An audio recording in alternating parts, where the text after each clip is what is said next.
First semester DMC 502। এই কোর্সের নাম হচ্ছে sociology of environment and disaster. যদি বাংলায় বলি তাহলে হচ্ছে পরিবেশ এবং দুর্যোগের সমাজবিজ্ঞান বা পরিবেশ এবং দুর্যোগ বিষয়ক সমাজবিজ্ঞান। এটি হচ্ছে মূল মানে বাংলার কথা যদি আমরা বলি। কোর্স আউটলাইনটা এইভাবে আছে। আমরা ওই যে বললাম যে 16টা কোর্স, 16টা ক্লাস কিভাবে কন্ডাক্ট করব। আমরা প্রথম ক্লাস অর্থাৎ আজকেই আমরা মূল যে আলোচনা শুরু হবে সেখানে সোসাইটি এন্ড সোশিয়োলজি অর্থাৎ সমাজ এবং সমাজ বিজ্ঞান কি সেই বিষয়ে আমরা আলোচনা করবো। একটা ক্লাস যাবে আমাদের সেই বিষয়ে। এর পরের ক্লাসে থাকবে এনভায়রনমেন্ট, ডিজাস্টার এন্ড সোসাইটি অর্থাৎ পরিবেশ, দুর্যোগ এবং সমাজ। এই এই বিষয়গুলো কি এবং এর মধ্যে আন্তঃসম্পর্ক কি, এবং এরপরে আমরা দেখবো sociology of environment and disaster অর্থাৎ এই পরিবেশ এবং দুর্যোগ সমাজ বিজ্ঞান সম্পর্কিত আলোচনা। এই সমাজ বিজ্ঞান বলতে কি বোঝায়, এর আলোচনার বিষয়গুলো কি, এই বিষয়গুলো আমরা পরবর্তী ক্লাসে জানবো। এরপরে তৃতীয় ক্লাসে হবে বেসিক এলিমেন্টস অফ এনভায়রনমেন্ট অর্থাৎ পরিবেশের বিভিন্ন মৌলিক উপাদান সম্পর্কে। বেসিক এলিমেন্টস অর্থাৎ যেগুলো পরিবারের অনিবার্য অপরিহার্য উপাদান, মৌলিক উপাদান সেইগুলো গুলো মূলত দুইটা ক্লাসের মাধ্যমে আমাদের এই আলোচনা। একটা ক্লাসে থাকবে ওয়েদার, অ্যাটমসফিয়ার, সয়েল, ওয়াটার ইত্যাদি। আরেকটা ক্লাসে থাকবে আমাদের এটাও বেসিক এলিমেন্টস অফ এনভায়রনমেন্ট। এখানে ফরেস্ট, ফ্লোরা, ফাউনা, ইকোসিস্টেম এই সম্পর্কিত, ইভেন বায়োটিক, নন বায়োটিক বিভিন্ন এলিমেন্ট এই সম্পর্কে আমাদের আরেকটা ক্লাস হবে। 5 নম্বরে আমাদের বিষয়গুলো থাকবে ইকোলজি এন্ড ইকোসিস্টেম। এখানে বায়োটিক এনভায়রনমেন্ট, হিউম্যান এনভায়রনমেন্ট এই বিষয়গুলো সম্পর্কে এখানে আলোচনা হয়। অর্থাৎ ইকোলজি এবং ইকোসিস্টেম বলতে কি বোঝায়, এবং এখানে বিভিন্ন মানে এখানে এগুলো এক ধরনের উপাদান, এবং এনভায়রনমেন্টের যে নানা রকমের ন্যাচারাল এবং হিউম্যান দিক আছে সেই সম্পর্কিত আলোচনা থাকবে। এরপরে একটা ক্লাস থাকবে 6 নম্বরে হিউম্যান আমি অ্যাটেন্ড করতেছি, সেটা মানুষের কর্মকাণ্ড। মিউট রাখতে বলছি আমরা সবাইকে।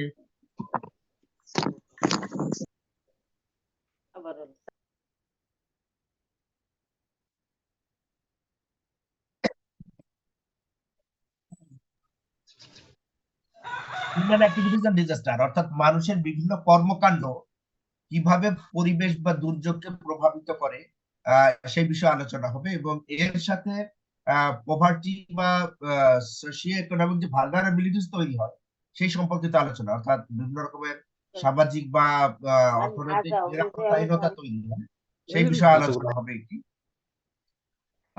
7 নম্বরে হবে হচ্ছে social and cultural construction of disaster অর্থাৎ দুর্যোগের আমি বারবার অনেকে মিউট করে দিচ্ছি, আপনারা আবার আনমিউট হয়ে যাচ্ছে।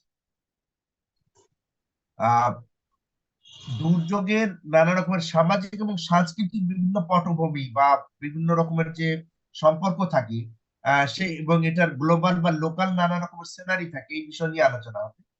8 নম্বর ক্লাসে থাকবে ফান্ডামেন্টালস অফ ডিজাস্টার অর্থাৎ দুর্যোগের নানা রকম মৌলিক দিক বা বিভিন্ন রকমের কি বলে যে গুরুত্বপূর্ণ বা বড় বড়দের যে নানা ধরনের দুর্যোগ হতে পারে বা টাইপস সেই বিষয়, যেমন Hazard, vulnerability, risk, disaster, DRR, DRM ইত্যাদি এই বিষয়গুলো আলোচনা হবে আমাদের 8 নম্বর ক্লাস।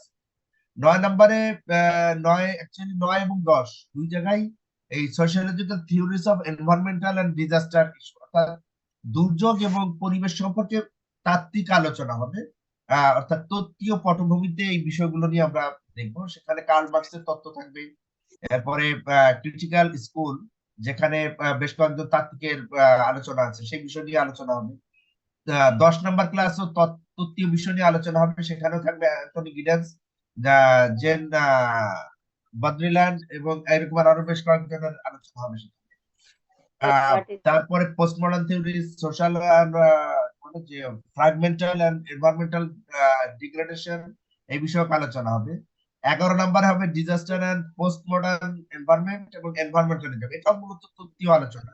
অর্থাৎ 9 থেকে 11 পর্যন্ত অনেকটা দুর্যোগ এবং পরিবেশ সম্পর্কিত যে তাত্ত্বিক আলোচনা সেই সম্পর্কিত ক্লাস হবে 3টা জায়গায়। 12 নম্বর হবে কি এনভায়রনমেন্টাল ইস্যুস অর্থাৎ পরিবেশের বিভিন্ন মৌলিক দিক বা গুরুত্বপূর্ণ দিক, এবং এখানে আমরা যেটা দেখবো সেখানে massive industrialisation, urbanisation, global warming ইত্যাদি যা পরিবেশকে মারাত্মকভাবে প্রভাবিত করে। এরপরে আমাদের আরেকটা ক্লাস থাকবে sea level rise and coastal belt, অর্থাৎ যেটা আমরা খুবই বহুলভাবে আলোচনায় শুনি যে সমুদ্র পৃষ্ঠের উচ্চতা বেড়ে যাবে এবং উপকূলীয় অঞ্চল প্লাবিত হয়ে যাবে। এই বিষয়ক যে আলোচনা, এটি আমরা একটা ক্লাসে আলোচনা করব। এখানে এনভায়রনমেন্টাল পলিউশন এবং সেই পলিউশনের মধ্যে ওয়াটার, এয়ার, সয়েল, সাউন্ড ইত্যাদি ইত্যাদি বিষয়গুলো আসবে। ক্লাইমেট চেঞ্জ সাম্প্রতিককালে সবচেয়ে আলোচিত বিষয়। আমার এটি ছবিটা এখানে আছে, কিন্তু হয়তো ওইখানে তো পাই থাকবে। না, নাকি নাইটি এইরকমই থাকবে না? আমরা আপনাদের আলোচনাটা আগে শুনি, সেটা একটু বুঝে তারপরে আমরা আমাদের আলোচনায় যাই, ঠিক আছে? আসসালামু আলাইকুম স্যার। জি বলেন। স্যার এই যে যে 16টা বললেন স্যার, 16টা লেসন 16 দিনে নেবেন স্যার? হ্যাঁ, সেটাই তো বলছি। আমার ছবিটা এখানে আসবে না এরকম? হ্যাঁ, না ওই যে আসছে এটি সে বুঝবে? আপনাকে তো আমরা দেখতে পাচ্ছি, আপনার ছবি বোঝা যাচ্ছে। আপনার ক্যামেরাটা আর একটু ঠিক করে ধরলে আরো পরিষ্কার আসবে। চিন্তা করো না, তুমি ওনার জিনিস নাও। আচ্ছা ঠিক আছে। তোমারে দেয় না, তুমি বলবা যে আমি ছবি আশাআশি নিয়ে যদি আপনারা এভাবে ই করেন তাহলে ক্লাস চালাবেন।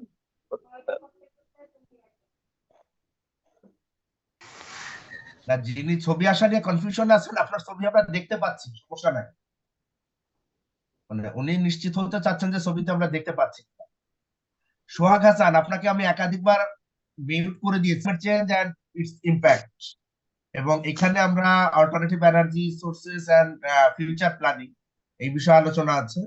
এবং 15 নম্বরে আমাদের আলোচনা থাকবে gender and environment, GED, gender and development, GAD, feminism, এই বিষয়ক আলোচনা থাকবে। এবং লাস্ট ওয়ান অর্থাৎ 16 নম্বর ক্লাসে আমাদের শেষ করার চেষ্টা থাকবে, এবং সেখানে আমরা আলোচনা করবো সাস্টেনেবল ডেভেলপমেন্ট অফ বাংলাদেশ, অর্থাৎ সরি বাংলাদেশের স্থায়িত্বশীল উন্নয়ন বা টেকসই উন্নয়ন। এই যে 16টা ক্লাস আমরা কোর্স আউটলাইন করলাম, একেবারে সবসময় কাটায় কাটায় প্রত্যেকটা ক্লাসের আলোচনা ওই ক্লাসে শেষ হয়ে যাবে তেমনটি নাও হতে পারে। দেন কোনো কিছু বাকি থাকলে পরে ক্লাসে ক্যারি অন, আবার এইভাবে। বাট আমরা আবার যেটা বলছিলাম যে 16টা আমরা এখানে দেখিয়েছি বটে, কিন্তু এটি 17-18টাও যেতে পারে, আবার হয়তো 15তম ক্লাসে আমরা মোটামুটি আমাদের আলোচনাটা শেষ হতে পারে। এটি মেজর কোনো ইস্যু না, বাট আমরা এই টপিক গুলো অবশ্যই আলোচনা নিয়ে। তো এটাকে সিলেবাস হিসেবেও বলতে পারি, ক্লাস প্ল্যান বা কোর্স আউটলাইনও আমরা ভাবতে পারি। সেইটি আমি আপনাদের সাথে শেয়ার করে দেবো, আপনাদের সাথে এটি থাকবে, আমি হোয়াটসঅ্যাপ গ্রুপে দিয়ে দেবো, আপনারা সেখানে এটি পেয়ে যাবেন। কোর্স আউটলাইন নিয়ে যে আলোচনা হলো, এই বিষয়ে কারো কোনো প্রশ্ন বা কোনো মতামত আছে কিনা?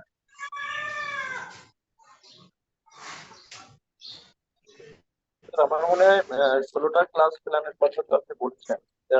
প্রত্যেকটা ক্লাস যখন শুরু হবে তখন ওখান থেকে হয়তো প্রশ্ন বা কোনো জানার বিষয়ে বেরিয়ে আসবে। আপনি শুরু করলে আমার সে তো বটেই, ক্লাস চলাকালে তো টপিক ভিত্তিক আলোচনা হবে, কিন্তু আমি বলছি যে ওভারঅল আমরা যেটা বললাম সেই বিষয়ে কারো কোনো মতামত যদি না থাকে, তাহলে আমরা আজকের ক্লাস শুরু করতে চাই। স্যার আপনি টোটালি 16টা প্ল্যান, যে ক্লাস প্ল্যান, এটা একটু ওই হোয়াটসঅ্যাপে যেটা আপনি বলেছেন দিয়ে হ্যাঁ, দিবেন। দিয়ে দিব, এটা বলেছি দিয়ে দিলে আমরা পেয়ে যাবো ইনশাল্লাহ। আপনি ক্লাস আমার মনে হয় শুরু করতে পারেন। এগুলো কি সব এরকম ইংরেজি থাকবে, কখনো বাংলা আমরা পাবো না? না, কোর্স আউটলাইনটার বাংলা থাকবে না, কারণ যেহেতু সিলেবাস এটি মূলত ইংরেজিতেই থাকবে, কোর্স আউটলাইনটা ইংরেজিতেই থাকবে। মেটেরিয়াল আমাদের ক্লাস লেকচার তো বাংলাই হবে। মেটেরিয়াল ও মোস্ট অফ দা কেস আমার ক্ষেত্রে যেগুলো হবে যে বেশিরভাগই বাংলায় যাবে, কোর্স আউটলাইনের বাংলা হবে না। এবং আমরা তো বাংলাটা নিয়ে বাংলাই কথা বললাম, সুতরাং আপনার বুঝতে খুব সমস্যা হবে না। আপনি যখন এখানে তো একবার শুনেছেন, আপনার কাছে যখন যাবে আপনি মেটেরিয়ালটা হাতে বা প্রিন্টেড কপি পাবেন, মানে দিবেন, তখন দেখবেন যে না, মোটামুটি পরিচিত শব্দ এগুলো, মানে খুব জটিল মনে হবে না। ইকবাল হুসাইন নামে একজন হ্যান্ড রেজ করেছেন, কিছু বলবেন নাকি? স্যার স্যার আমাদের যে ম্যাটেরিয়ালস গুলো এগুলো কি আমাদের ইমেলে দিলে একটু সুবিধা হতো, হোয়াটসঅ্যাপে না দিয়ে ইমেলে যদি দেওয়া যেত একটা গ্রুপ করে। এটা কোনো সমস্যা না, আমি চাইলে দিতে পারবো। আবার কারণ আবার যেটা যে আপনি ইমেলের সুবিধা মনে করছেন, আবার অনেকের জন্য ইমেলে রেগুলার না। কারণ যে আমরা ধরেন যে প্রায় 40-42 জন, তো এর মধ্যে আমি নিশ্চিত বড় একটা অংশ তারা ইমেলে খুব রেগুলার সুইচ করেন, দেখেন, ইমেলে খুব বেশি অভ্যস্ত সেটি না। তাহলে আমাকে আলটিমেটলি দুই মাধ্যমেই দিতে হবে। স্যার কারণ কি একটা স্যার বড় অংশ হোয়াটসঅ্যাপ যারা ইমেলে, ইভেন এখানে অনেকে আছেন যারা ধরেন সরাসরি অফিস গোয়িং নন, তো তারা আসলে রেগুলার ইমেল চেক করেন না, হয়তো কারোর এখন আমরা তো অলমোস্ট সবার ইমেল আছে সেটা আমরা জানি, কিন্তু ইমেলে সবার অভ্যস্ততা কম, সেক্ষেত্রে দুই ভাবেই হয়তো দেওয়ার চেষ্টা করতে হবে। স্যার হোয়াটসঅ্যাপে যেটা দিলে হয় যে অনেকজন অনেকগুলো মেসেজ আসে তো মেন ইয়াটাই হারাই যায় তখন মানে এক্ষেত্রে একটু বলি যে আপনাদের যেটা করবেন এর আগে কোনো জায়গা আপনারা প্রয়োজনে নিজেরা নিজেদের কনভারসেশনের জন্য একটা আলাদা গ্রুপ রাখতে পারেন।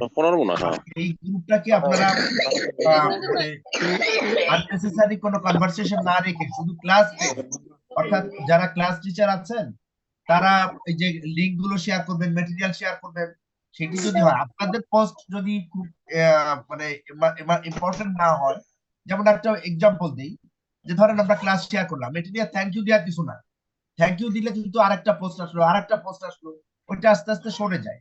ওইটি বড় জোর আমরা চাইলে ওখানে লাইন দিতে পারি, না দিলে কোনো কিছু যায় আসে। তো আপনারা যদি ওখানে কম্পোস্ট দেন তাহলে কিন্তু এটা তুলনামূলকভাবে কাছেই থাকে। আপনারা যদি নিজেদের পার্সোনাল কনভারসেশন করতে চান, চাইলে সেক্ষেত্রে আলাদা একটা গ্রুপ হতে পারে যেখানে টিচাররা ইনভলভ থাকবেন, সেখানে চাইলে নিজেদের পার্সোনাল কনভারসেশন গুলো হতে পারে। এইটা একটা। আর 2 নাম্বার হলো যে যদি আমরা আলাদা নাও করি, এখানে যদি অপ্রয়োজনীয় পোস্ট গুলো কম দেই তাহলে কিন্তু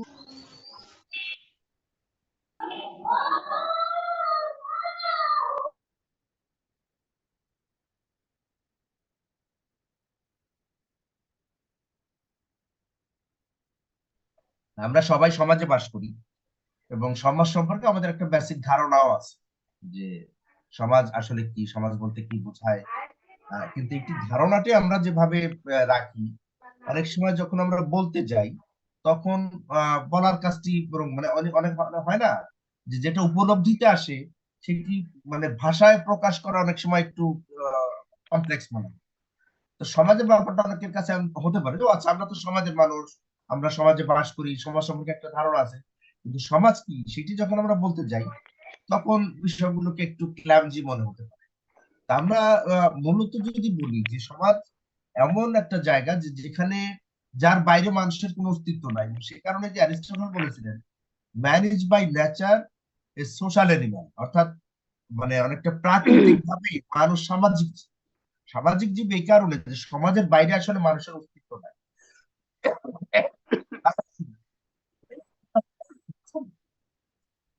কারণ এখানে আহ মানে যেটা বলছেন তিনি, the man who is outside of society, অর্থাৎ ওই মানুষটি যে সমাজের বাইরে বাস করে, either he is a beast or god, সে হয় ওই কোনো বন্য প্রাণী অথবা সে দেবতা যে সমাজে বাস করে না। এমন মানুষ যদি থাকে যে সমাজের বাইরে অবস্থান করছে, সে হয় কোনো বন্য প্রাণী টাইপের অথবা কোনো দেবতা টাইপের, সে সাধারণ মানুষ নয়। সুতরাং সাধারণ মানুষ বা মানবিক জীবনযাপনের কথা যদি আমরা বলি, সেটি মূলত সমাজে অবস্থান করে আমাদের এই মানবিক জীবনযাপন অবস্থা। সমাজের বাইরে যদি আমরা যাই, আমরা চিন্তা করি যে আমরা যে সামাজিক জীব হিসাবে মানুষ, এর কাউকে আমরা সমাজের বাইরে খুঁজে পাবো। হ্যাঁ, সেই সমাজের ভিন্নতা থাকতে পারে, আমরা কেউ গ্রামীণ সমাজে, কেউ নগর সমাজে, কেউ বাংলাদেশের মতো একটা উন্নয়নশীল দেশের সমাজে, কেউ লাইবেরিয়ার মতো আরো দরিদ্র দেশে, আবার কেউ আমেরিকা বা ইউরোপের মতো অনেক উন্নত দেশের সমাজে বাস করে। কিন্তু মানে সব মানুষ সমাজে বাস করে এটি নিয়ে কোনো সন্দেহ নেই। সমাজের বাইরে যদি কেউ থাকে, এটি নিরীক্ষণ এক ধরনের গবেষণায় দেখা গেছে যে কোন একটা মানব শিশু সে জন্মের পরই হারিয়ে গিয়েছিল। প্রায় 12-13 বছর পরে তাকে এক সময় মানে ধারণা করা হয় যে ওই হারিয়ে যাওয়া শিশু তাকে একসময় এটা ভারতের একটা গবেষণা থেকে পাওয়া গিয়েছে যে তাকে ওই জঙ্গল থেকে একটা সময় 12-13 বছর বয়সে উদ্ধার করা হয় এবং সে মূলত ওখানে নেকড়েদের সাথে বা বন্য প্রাণীদের সাথে জীবনযাপন। তো ওই যে 12-13 বছর বয়স পর্যন্ত সে কথা বলতে শেখেনি, সে 2 পায়ে হাঁটতে শেখেনি, তার মধ্যে কোনো মানবিক আচরণ ছিল না, সে ওই বন্য প্রাণীদের মতোই আচরণ শিখেছিল। কারণ সে ওই যেখানে বসবাস করত ওই তাদের আচরণ শিখেছিল। তা এটি মানুষের মূল জায়গা যে সে যদি কি বলে যে যাদের সাথে তার উঠা বসা, যাদের সাথে সে বড় হয়, যাদের মধ্যে তার সামাজিকীকরণ করে, তাদের আচরণ শিখে। আমরা যদি সমাজের মানুষ হিসেবে বেড়ে উঠতে চাই, তাহলে সমাজে বসবাস করতে হবে, সমাজের আচার আচরণ শিখতে হবে, সেইটি আসলে সমাজের মূল ভূমিকা। তো এই ক্ষেত্রে আমরা যেটা দেখি যে সমাজ এই শব্দটির যেটা ইংরেজি প্রতিশব্দ সোসাইটি, সেটি আসছে ল্যাটিন শব্দ সোসাস থেকে, এবং এই সোসাস শব্দের অর্থ হচ্ছে পারস্পরিক সহযোগিতা। তার মানে সমাজ হচ্ছে এমন একটি সংগঠন, এমন একটি পরিবেশ, এমন একটি জায়গা, এমন একটি অবস্থা যেখানে মানে একে অপরের সহযোগিতার মাধ্যমে সেই সংগঠন পরিচালিত হয়। সহযোগিতা কাকে? একজন মানুষ আরেকজন মানুষকে সহযোগিতা করে, এবং এই সহযোগিতার যেমন অনেক থাকতে পারে। এই যে আমরা মানব শিশু হিসেবে জন্মগ্রহণ করি, এই যে আমরা বাংলায় কথা বলি, এইটি কিন্তু আমি ওই আমার পরিবারের কাছ থেকে, আমার মা, আমার বন্ধু যারা আছে তাদের কাছ থেকে আমি শিখেছি। আমি কি আচরণ করবো সেটা আমি আরেকজনের কাছ থেকে শিখেছি। এই যে পরিবারের থেকে শেখা, মানে সহযোগিতাটা মানে এই নয় কেবল যে আপনি বিপদে পড়লে, অসুস্থ হলে হাসপাতালে নিয়ে যাবে, সেটি সহযোগিতা। সহযোগিতা হলো আমাকে একজন মানুষ হিসেবে গড়ে তুলবার যে প্রচেষ্টা, বা আমি একজন সামাজিক মানুষ হিসেবে গড়ে উঠেছি, এই বিষয়ে পরিবার এবং সমাজের অন্য সদস্যদের যে ভূমিকা, সেটাও এক ধরনের সহযোগিতা। এবং এই সহযোগিতার মধ্য দিয়ে মূলত আমরা সামাজিক মানুষ হিসেবে গড়ে উঠি। তো এই সহযোগিতাটা পাই আমরা সমাজ থেকে, এবং সে কারণেই সমাজকে বলা হয়েছে যে সবচেয়ে সহযোগিতাপূর্ণ বা সহযোগিতা করবার মতো একটা সংগঠন, যেখান থেকে মানুষ সামাজিক মানুষ হিসেবে গড়ে ওঠে। জিসবার্ট সমাজের একটা সময় বলেছেন, society in general consist in the complicated network of social relationship by which every human being is interconnected with his fellow man. অর্থাৎ এই সংজ্ঞায় যেটা বলা হয়েছে যে সমাজ মানে জেনারেলি বা সাধারণভাবে এটি গঠিত হয় একটা কমপ্লিকেটেড নেটওয়ার্ক, অর্থাৎ একটা মোটামুটি জটিল নেটওয়ার্ক, মানে এখানে মূলত সম্পর্ক বা সম্পর্কের জাল, আন্তর্জাল নেট, যেমন একটার সাথে আর একটা কানেক্টেড থাকে, তো সেটার থেকে নেটওয়ার্ক। তো এই যে একটা সম্পর্কের আন্তর্জাল থেকে বা একটা জটিল আন্তর্জালের সমন্বয়ে সমাজ গঠিত হয়। এই সম্পর্ক আন্তর্জালটা কি? যেখানে মানুষের একটা সামাজিক সম্পর্ক থাকে, এবং এই সামাজিক সম্পর্ক এই টোটাল হিউম্যান বিং অর্থাৎ ওই সমাজের সবাইকে ইন্টারকানেক্টেড করে একজনের সাথে আরেকজনের। ফেলোমেন মানে একজনের, তার যারা পারিপার্শ্বিক বা চারদিকে যারা থাকে, তারা যার কি বলে যে অনুসারী, ওই সমাজের বাকি যারা সদস্য, তাদের সাথে তাকে একটা আন্তঃসম্পর্কে লিপ্ত করে, আন্তঃক্রিয়ায় লিপ্ত করে। এই যে সম্পর্কের জটিল জাল, এটি মূলত সমাজ।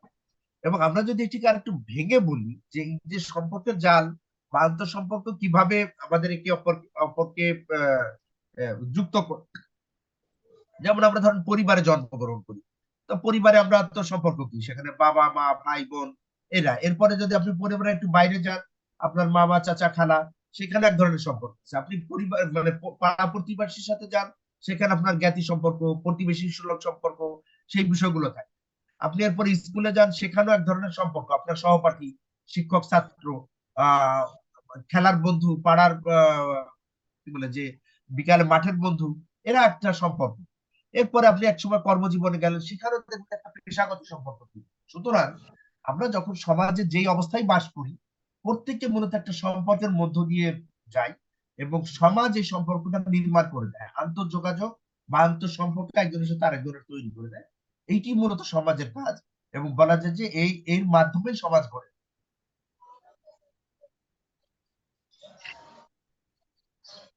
সমাজের সঙ্গে ম্যাকাইভার পেজ তাদের একটা বিখ্যাত বই আছে সোসাইটি, সেই বইয়ে যেটা বলেছে, society as a web of relations, অর্থাৎ সমাজ হচ্ছে মূলত সম্পর্কের একটা ঢেউ। ওয়েব মানে আপনার কি বলে যে, না এখানে ওয়েব ঢেউ না, একটা সম্পর্কের জাল, এ কমপ্লেক্স সিস্টেম অফ ইউজেস বা কাস্টম, মানে এখানে বলা হয়েছে যে এক ধরনের প্রথা বা আমাদের ওই যে দৈনন্দিন কর্মকাণ্ড বা কিছু রীতিনীতির একটা ব্যবস্থা, জটিল একটা ব্যবস্থা। ইউজেস এন্ড প্রসিডিউরস হচ্ছে বিধি ব্যবস্থা of authority and mutual aid of many groupings and divisions। এবং এখানে এক ধরনের ওই যে সমাজের একটা কর্তৃত্ব বা কর্তৃপক্ষ আছে, এবং সেটার কারণেই আমরা যে যা ইচ্ছা তাই করতে পারি না, অর্থাৎ সামাজিক ভাবে এক ধরনের নিয়ন্ত্রণমূলক ব্যবস্থাও আছে। যেমন আপনি ইচ্ছা করলেই মানে সমাজ যে একসেপ্টেবল না এমন কোনো আচরণ আপনি করতে পারবেন, আপনি তখন কারো না কারো দ্বারা, সেটা পরিবারের মধ্যে হোক আর পরিবারের বাইরে হোক, কারো না কারো দ্বারা আপনি নিয়ন্ত্রিত হবেন। This is the authority of society. এই অথরিটি এবং এখানে এক ধরনের mutual aid of many groupings and divisions, এবং এই যে বিভিন্ন দল বা বিভাগের মধ্যে এক ধরনের মিউচুয়াল এইড বা পারস্পরিক সমঝোতার ভিত্তিতে সহযোগিতার একটা দৃষ্টান্ত থাকে সমাজে। এর বাইরে যেটা থাকে যে control of human behaviour and liberties, এবং মানুষের আচরণ এবং মানুষের স্বাধীনতার নিয়ন্ত্রণ করো, যে অথরিটির কথা বললাম। অর্থাৎ সমাজে আমরা যখন বাস করি, যেমন আমরা চাইলেই কি যদি আপনি একটা সামাজিক মানুষ হন, চাইলে আপনি রাস্তায় দাঁড়িয়ে কাউকে চড় মারতে পারবেন। আপনি চাইলেই মানে আদুল গায়ে আপনি রাস্তায় যেতে পারবেন না। আমাদের দেশে যদি বিশেষ করে আমরা পোশাক পরিচ্ছদের কথা বলি, এটার এক ধরনের নর্মস আছে, আমরা ছেলেরা মেয়েরা যেটাকে আমরা সবসময় বলি মার্জিত পোশাক। আপনি ধর্মীয় পোশাক না পড়তে পারেন, আপনি ইউরোপিয়ান পোশাক না পড়তে পারেন, সেটা ডিফারেন্ট। কিন্তু আমাদের বাঙালি সমাজেও পোশাকের এক ধরনের নীতিমালার মতো আছে যে কোনটি গ্রহণযোগ্য। এমন কি বলে পোশাক পরা সমীচীন মনে করি না আমরা, যে সবাই ভিন্ন দৃষ্টিতে তাকাবে, এটা নিয়ে একটা সমালোচনা হবে, সেটা নারী এবং পুরুষ উভয়ের ক্ষেত্রেই। এই যে এক ধরনের নিয়ন্ত্রণমূলক ব্যবস্থা আছে, আপনি চাইলেই আরেকজনকে হিউমিলেট করতে পারবেন, আপনি চাইলেই আরেকজনকে আঘাত দিয়ে কথা বলতে পারবেন না, গালিগালাজ করতে পারবেন। এই যে অনেক বিষয় যে করতে পারবেন না, অর্থাৎ সমাজ আপনাকে সেই কি বলে এখতিয়ার দেয়নি, সেই স্বাধীনতা আপনাকে দেয়নি যে অন্যের স্বাধীনতায়, অন্যের ভালো কিছুতে আপনি হস্তক্ষেপ। তো এইটা একটা সামাজিক বিধি ব্যবস্থার মধ্যে দিয়ে প্রচলিত হয়, এবং যেটাকে আমরা বলি সামাজিক নিয়ন্ত্রণমূলক ব্যবস্থা। এবং যে কোনো সমাজে পারস্পরিক সহযোগিতা যেমন থাকে, তেমনি সমাজের এই নিয়ন্ত্রণমূলক ব্যবস্থাও থাকে।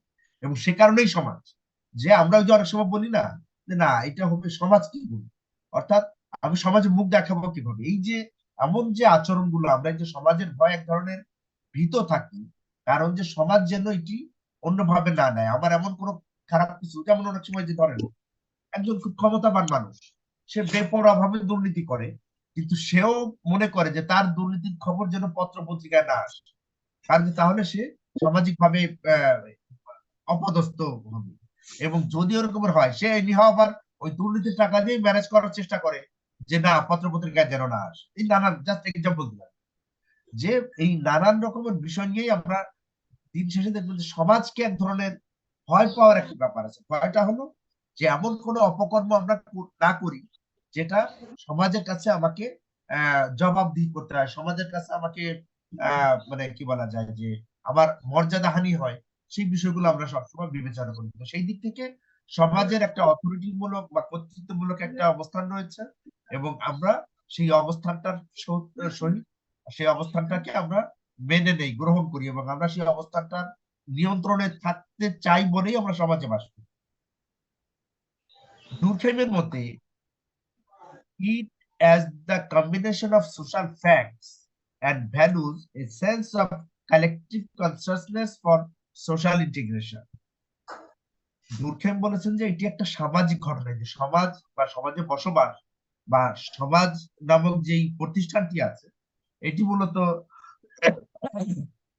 তিনি এটাকে দেখেছেন একটা সামাজিক ঘটনা হিসেবে, যেখানে কিছু ভ্যালুজ বা মূল্যবোধ থাকে এবং সেন্স অফ কালেকটিভ কনসাসনেস, এবং মানুষের কিছু যৌথ বা সম্মিলিত সচেতনতা বোধ থাকে অফ সোশ্যাল ইন্টিগ্রেশন, সামাজিক সংহতি বা সামাজিক মূল্য কি বলে যে ঐক্য সম্পর্কে সবার একটা অভিন্ন ধারণা বা অভিন্ন একটা সেন্স বা অভিন্ন একটা চেতনাবোধ থাকে, যে আমরা সবাই সমাজের মানুষ, এই মূল্যবোধ সবাই আমরা ধারণ করি। এইরকম একটা সামাজিক ঘটনাই হচ্ছে সমাজ।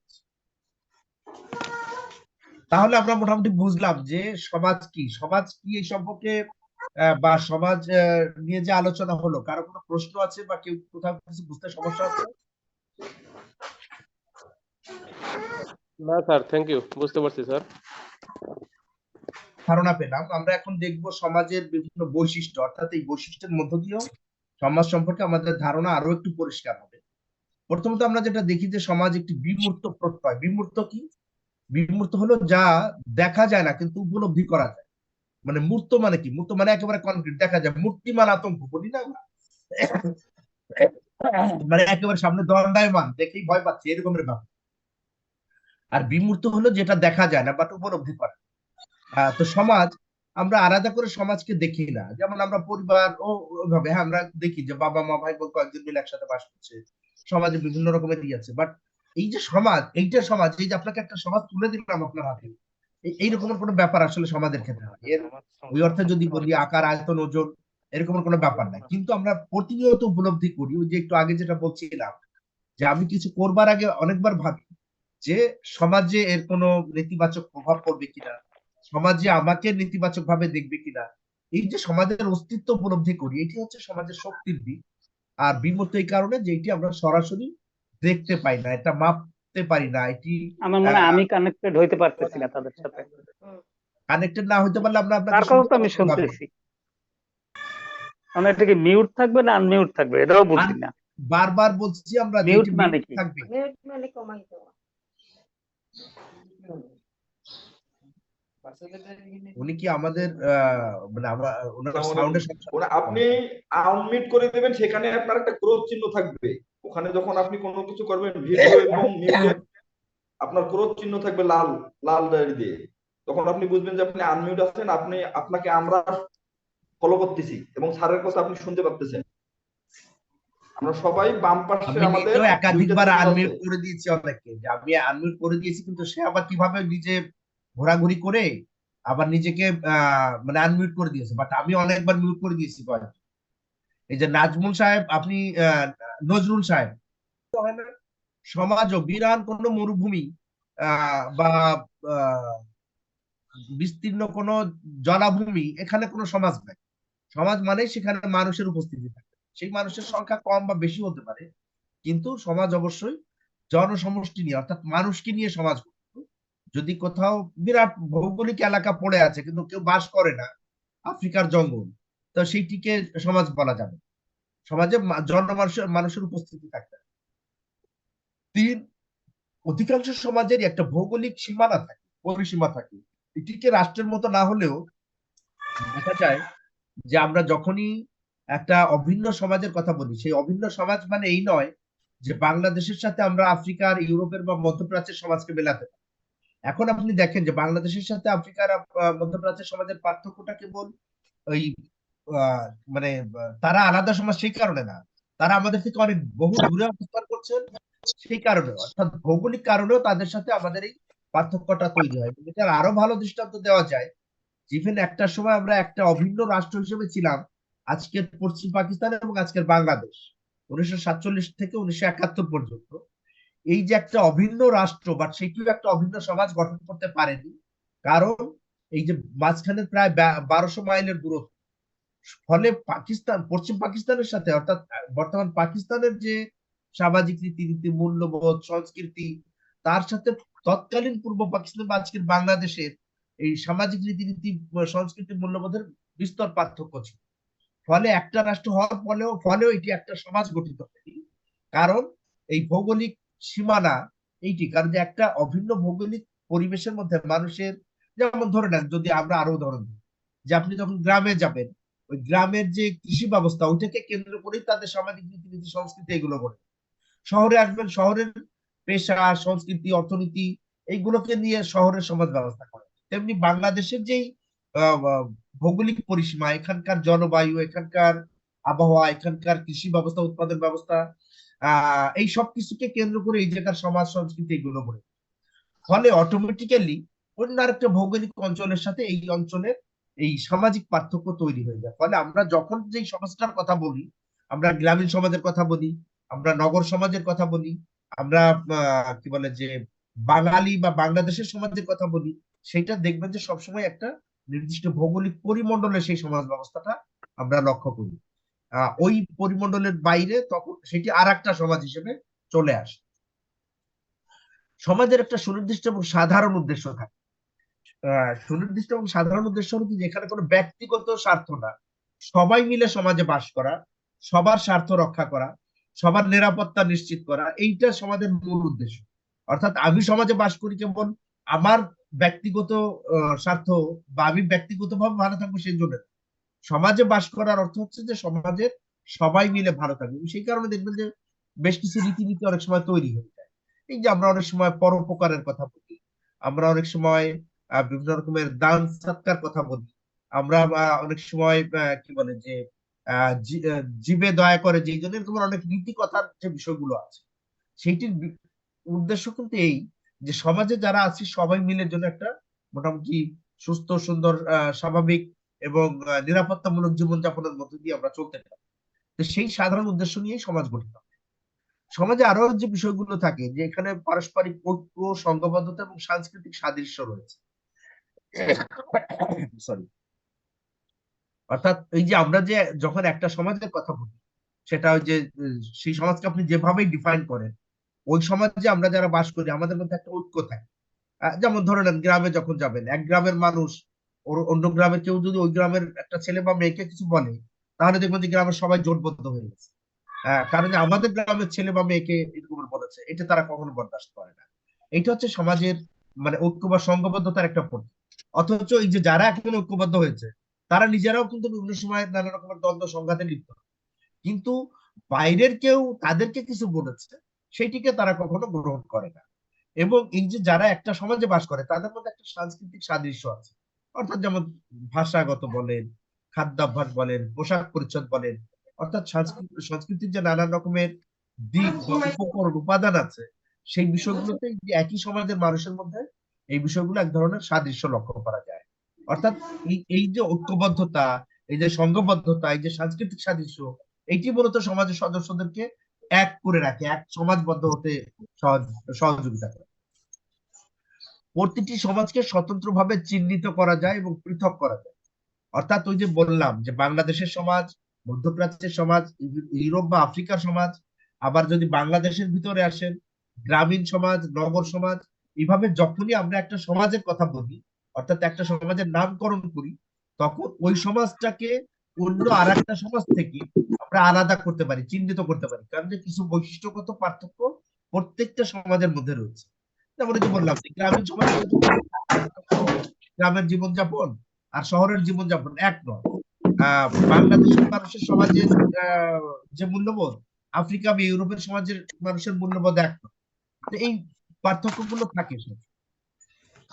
সমাজ সাধারণত যেটা হয়, যেটা হচ্ছে একটু আগে আমরা বললাম যে সমাজ হচ্ছে বিমূর্ত প্রত্যয়। এই সোহাগ হাসান, শুনতে পাচ্ছেন আপনি? জি। আপনাকে কতবার আমি মিউট করেছি, আপনি আবার কেন আনমিউট হয়েছেন? এবং আপনার ভিডিওতে আপনি তো মানে ক্লাসও স্থির না, মানে চক্র আকারে ঘুরছে। আপনার ভিডিওতে অন থাকার দরকার নাই, দয়া করে মিউটও থাকিয়েন না, মানে আনমিউটও করিয়েন না। আপনাকে আমি একাধিকবার বলেছি, আমি কি বোঝাতে পারছি না আপনাকে? সমস্যা কি বলেন, আমি কিভাবে হেল্প করতে পারি?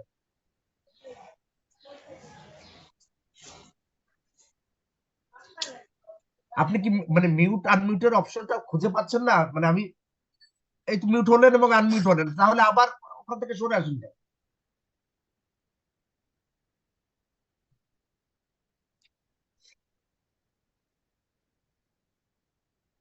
সরি। বিভিন্ন দল, সংঘ, সমিতি এবং প্রতিষ্ঠানের সমষ্টি।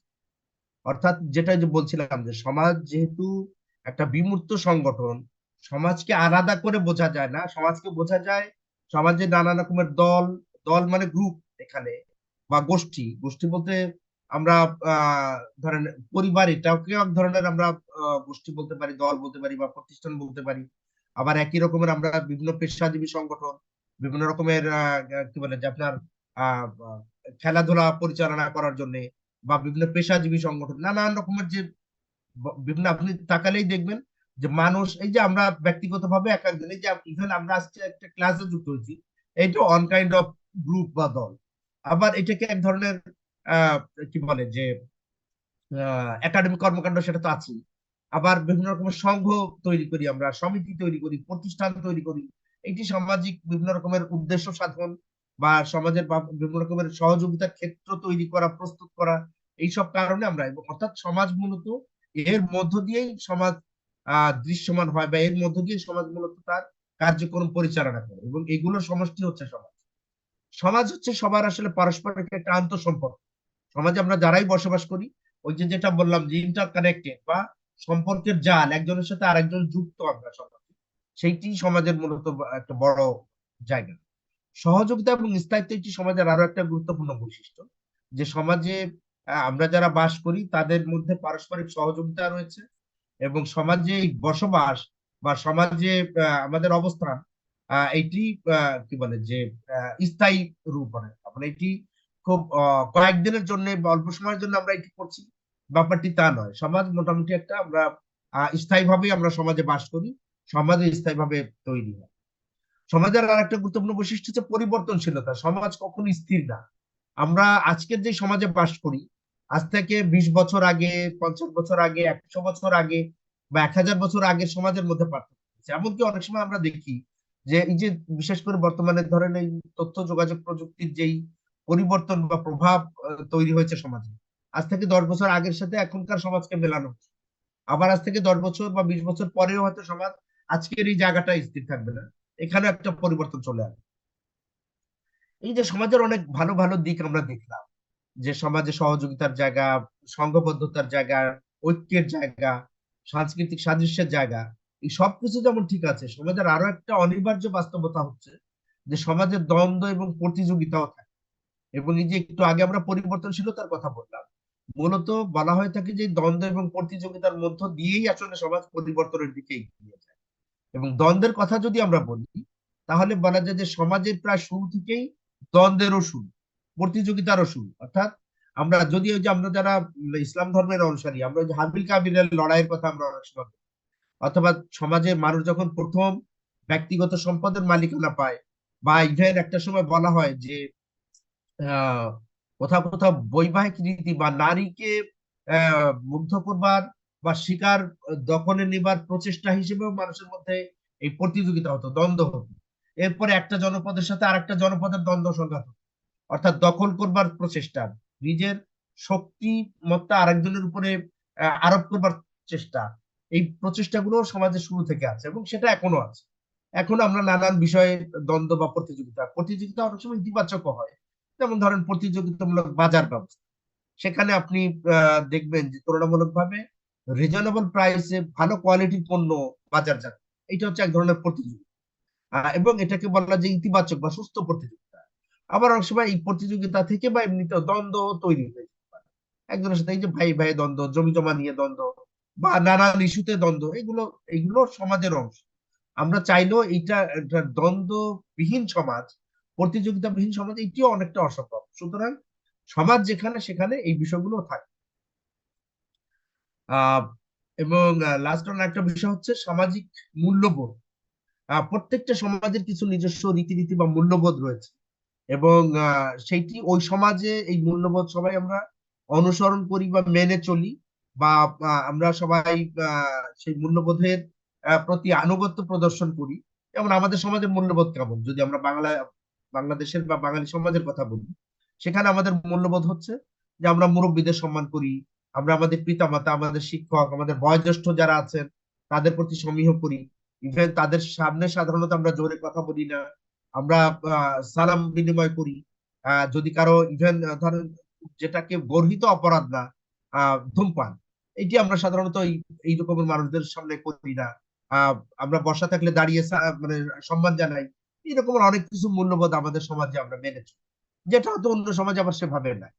এইটি প্রত্যেকটা সমাজের নিজস্ব কিছু মূল্যবোধ থাকে, এইটিও ওই সমাজের একটা আলাদা পরিচয় বা আলাদা বৈশিষ্ট্য হিসেবে বিবেচিত হয়।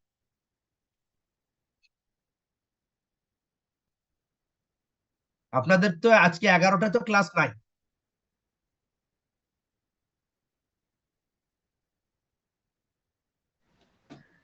না স্যার, ওটাই নাই স্যার। 11টা নাই, তাহলে আমরা সবশেষ যদি আমরা বলি, যেটা যে একটু আগে আমরা বলছিলাম যে সমাজ পরিবর্তনশীল, এই পরিবর্তনের মধ্য দিয়ে এই সমাজ আজকের এই যে আধুনিক সমাজ ব্যবস্থায় আমরা উপনীত হয়েছি। তাহলে এর আগের সমাজ ব্যবস্থাগুলো কেমন ছিল, আমরা এটা নিয়ে অনেক ডিটেইলে আলোচনা হতে পারে, আমরা এই কোর্সের জন্য ডিটেইলে আলোচনায় যাইনি আমরা। এবং এখানে যে সমাজগুলোর কথা বলছি, এই প্রত্যেকটা সমাজকেই আমরা আলাদা আলাদা করে দেখা যাবে যে এটা নিয়ে 2টা বা 3টা ক্লাস হতে পারে, কিন্তু আমরা এখানে কিছুটা সংক্ষিপ্ত করে নিয়ে এসেছি। তো এই যে এখানে আমরা যদি বলি যে বিভিন্ন সমাজ, মানে বিভিন্ন সময় বিভিন্ন ধরনের সমাজ আমরা লক্ষ্য করেছি। আদিম সমাজ, পশুপালন সমাজ, পুঁজিবাদী সমাজ, শিল্প সমাজ, এরকমের অনেকগুলো নাম এখানে আছে। আমরা এই সব ধরনের সমাজগুলোকে আবার জাস্ট প্রধানত তিনটা স্তরে দেখিয়েছি, তিনটা ভাগে, তিনটা শ্রেণীতে আমরা ভাগ করেছি। বাট এই মানে এই গুলোর মধ্যে দিয়ে বাট এই সবগুলো সমাজ কিন্তু আবার নানান বৈশিষ্ট্যগত দিক থেকে আলাদা। তা আমরা সেই আলাদা আলোচনায় যাব না। আমরা যদি প্রথম স্তরের সমাজের কথা বলি, যেগুলো বলা যায় যে আদিম সমাজ বা প্রাচীন মানুষরা যে সমাজগুলো গড়ে তুলেছিল, সেটি প্রথমত যেটা আমরা বলেন যে আদিম সমাজ, যেখানে আজকের মতো এত সামাজিক সম্পর্ক, সামাজিক শ্রেণী বিভাজন, শ্রম বিভাজন এগুলো এত বেশি জটিল ছিল না। অনেকটা সমাজ মানুষ জাস্ট একসাথে বসবাস করতো, সেই রকম একটা সমাজ। এই সমাজকে সরল সমাজ হিসেবেও কেউ কেউ বলেছেন। এবং এই সমাজের অন্য একটা দৃষ্টিভঙ্গিতে বলা হয় যে এটি শিকার এবং খাদ্য সংগ্রহ ভিত্তিক সমাজ, অর্থাৎ তারা খাদ্য উৎপাদন করতে পারতো না, প্রকৃতি থেকে তারা খাদ্য সংগ্রহ করতো। সেই সংগ্রহের মধ্যে তাদের বিভিন্ন রকমের গাছপালা, লতাপাতা, ফলমূল এগুলো ছিল, পাশাপাশি মাছ বা বিভিন্ন রকমের প্রাণী তারা শিকার করতো এবং সেগুলো থেকেই তারা তাদের জীবিকা নির্বাহ করতো। এবং এই সমাজের অনেকটা বলা যায় যে শেষ দিকে এসে, অর্থাৎ এই প্রথম স্তরের শেষের দিকে এসে অনেকটা উদ্যান চাষ, অর্থাৎ মানুষ সবে ওই এখন যেটাকে আমরা অনেকটা হর্টিকালচার বলি, জুম চাষ টাইপের, সেই রকমের, অর্থাৎ ওই কোনো মতে একটু ছোট্ট একটা গর্ত করে সেখানে একটা বীজ বা একটা ছোট চারা রোপণ করতো। আধুনিক চাষাবাদ না, আধুনিক চাষাবাদ মানে পাওয়ার টিলার ট্রাক্টর না, মানে চাষ ভিত্তিক না। উদ্যান চাষ হলো যে জাস্ট একটা বীজ বা একটা গাছের চারা রোপণ করে সেখান থেকে ফসল পাওয়া। তো সেই রকম, অর্থাৎ এক কথা যদি বলি যে কৃষিকাজের একবার প্রাথমিক স্তর সেইটি এই সমাজের মধ্যে ছিল। এরপরে দ্বিতীয় স্তরের সমাজ তৈরি হয়। দ্বিতীয় স্তরের সমাজ প্রথম স্তর থেকে আরেকটু অগ্রসরমূলক সমাজ। এখানে এসে মানুষ পশু পালন করতে শিখে, অর্থাৎ এর আগে বন্য পশুকে মানুষ শিকার করত, এই পর্যায়ে এসে মানুষ কিছু পশুকে তারা পোষ মানাতে শিখেছিল, গৃহপালন বা গৃহপালিত করতে পেরেছিল। এবং ধারণা করা হয় যে কুকুর ছিল মানুষের প্রথম পোষ মানা পশু। এরপরে মানুষ, যেটা আজকে আমরা আমাদের এখনকার সময় আমরা দেখি যে গরু, মহিষ, ঘোড়া, ছাগল, মেষ বা ওই যে কি বলে যে আপনার ভেড়া আর কি, এইরকমের বেশ কিছু পশু মানুষ পালন করতে শিখেছিল, যেখান থেকে মানুষ তার প্রয়োজনীয় সময় দুধ বা মাংস এগুলো পেতে পারতো, বা সেগুলোর পরবর্তীতে এসে তারা সেগুলোর পশম বা চামড়া দিয়ে তারা বিভিন্ন রকমের জিনিস তৈরি করতে পারে। তো এইরকমের সমাজ ব্যবস্থা একটা দ্বিতীয় স্তরের। এই একই সময় একই স্তরের সমাজ, সেখানে দাস এবং সামন্ত সমাজ ব্যবস্থা গড়ে উঠেছিল, মূলত কৃষিভিত্তিক সমাজ ছিল একটি। এবং ম্যাক্স ওয়েবার এক ধরনের সমাজের কথা বলেছেন যে আগের সমাজের তুলনায় এই সমাজ আর একটু জটিল বা দ্বৈত জটিল সমাজের অবস্থা তৈরি করছে এখানে। এবং এখানে মানুষের মধ্যে সম্পর্কের জালও আর একটু জটিল অবস্থায় তৈরি হয়েছিল। সেই কারণে কেউ কেউ এটাকে জটিল বহুমুখী সমাজের কথা মনে করছেন। এশীয় সমাজ, কার্ল মার্কসের একটা term, Asian mode of production বা এশিয়াটিক মোড অফ প্রোডাকশন, এটি অর্থাৎ আলাদা কিছু বৈশিষ্ট্য নিয়ে ভারতবর্ষে একটা সমাজ ব্যবস্থা গড়ে উঠেছিল কার্ল মার্কসের মধ্যে, সেটিও এই দ্বিতীয় স্তরের সমাজ ব্যবস্থার কথা বলা হচ্ছে। এবং ঐতিহ্যবাহী বা লোক সমাজ বা শিল্পপূর্ব সমাজ, এই সমাজগুলোকে মূলত দ্বিতীয় স্তরের সমাজ ব্যবস্থার কথা বলা হচ্ছে। অর্থাৎ এক কথা যদি আমরা বলি, এটি না আদিম বা প্রাচীন যুগের সমাজ, না আধুনিক যুগের সমাজের মাঝামাঝি যে স্তর, সেটিকে আমরা দ্বিতীয় স্তরের সমাজের কথা বলছি।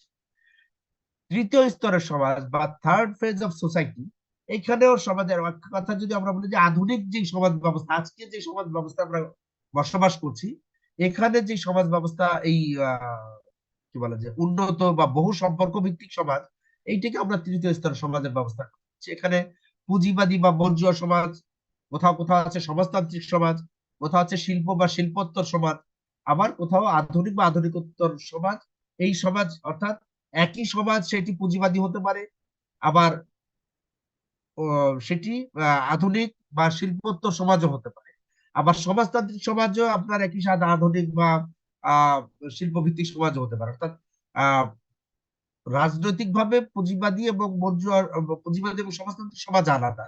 যেমন রাশিয়ান বা চীনের সমাজকে অনেকে বলে থাকেন সমাজতান্ত্রিক সমাজ, আবার ইউরোপ আমেরিকার সমাজ হচ্ছে কি বলে যে পুঁজিবাদী সমাজ। কিন্তু উভয় সমাজই কিন্তু আধুনিক এবং শিল্প ভিত্তিক বা শিল্পোত্তর সমাজ ব্যবস্থা। তো এই এক কথা যদি আমরা বলি যে বর্তমানে যে বিভিন্ন রকম সমাজ ব্যবস্থা আমরা বিভিন্ন জায়গায় দেখি, সেইগুলোকে আমরা বলছি তৃতীয় স্তরের সমাজ। তো এই ছিল মোটামুটি বলা যায় যে সমাজ সম্পর্কে আমাদের মূল আলোচনা। তা আমার মনে হয় যে আজকে আমরা এখানে শেষ করি। আহ পরবর্তী ক্লাসে আমরা যেহেতু আমরা যে নতুন একটা টপিক সমাজ বিজ্ঞান কি সেই বিষয়ক আলোচনা আমাদের